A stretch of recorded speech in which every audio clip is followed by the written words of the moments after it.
Hey everyone, it's Cody Sturgess Realtor here. Today I'm going to show you how to light a fire using the wood stove. So I've gone ahead and prepped everything. I've got my paper. It's really good to have a really good tinder source. So I've crumpled all of that up. Here's the last piece here. I've got a nice base layer of paper there. And then what you want to do from there is get some nice kindling. Usually finely chopped twigs, sticks, branches. In our case, we're going to be using some cedar that we already have pre-cut up in nice little strips like this. So we're just going to go in and lay that down.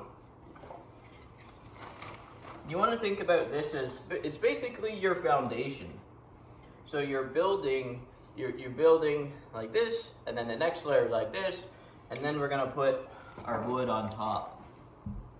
So get a little creative. I was never really a good builder as a kid, but as an adult I've learned a lot. Alrighty. And now some people stop at this point, but I think if you have some dry small wood, I think it's really good to put it on at this point. It just just allows you to be able to get a hotter fire a little bit quicker. So we're gonna put those on. And then now the important part when you're starting a fire is to really think about drafts and dampers and how they work. So this little lever over here on the Regency fireplace, this is the damper, and what that does is it goes up the chimney and it opens and closes to really see how much air can come in or out. So when you're starting a fire, you want as much oxygen to get in as possible. So we need to bring the damper all the way out. As the fire gets hotter and it needs less oxygen because there's a nice coal base, then you would slowly start to bring the damper in.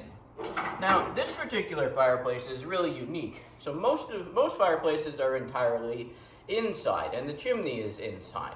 But this particular fireplace, the entire back of it is actually outside. So what we need to do is open the front door a crack to create a downdraft so the negative air pressure doesn't pull all the oxygen out of the fireplace, which then won't allow it to light. So I'm gonna go quickly hustle over, open the front door a crack. In a normal situation, normal fireplace, you don't have to do this, but this is just a special, unique one. So let me go do that, and I'll come right back.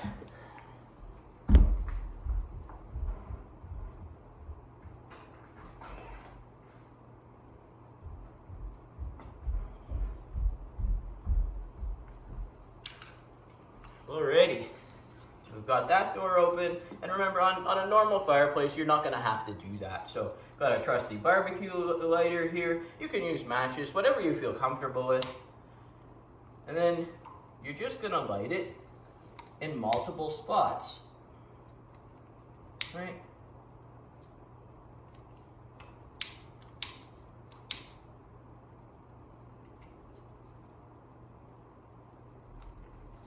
Good, so as you can see, starting to light now. We've got our damper open. So this allows maximum oxygen to be pulled up through the chimney, which is what we want, and that's how you'll get your fire started. So at this point, a lot of people make a mistake and they'll start closing the damper, or they'll close the door right away. Allow your kindling to at least catch fire and start to get a little bit hotter. Otherwise, if you close the door straight away and you close the damper right away, all the oxygen that you had is going to get sucked out, and it's just going to kill the fire. So hopefully that helps, guys.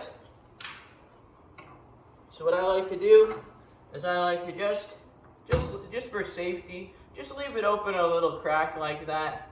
I'll let it get going for a little bit, and then eventually what I'll do is I'll come here, I'll close up the door. So you can see as soon as I close the door, it started to smoke a lot in the fire, which means that it's actually going to put it out within probably a few seconds. So we just leave it open a little bit. You're monitoring it the whole time. This is not time that you go away and go grab a snack, even though I'm really hungry, and that would be great to do right now. But we're going to monitor it.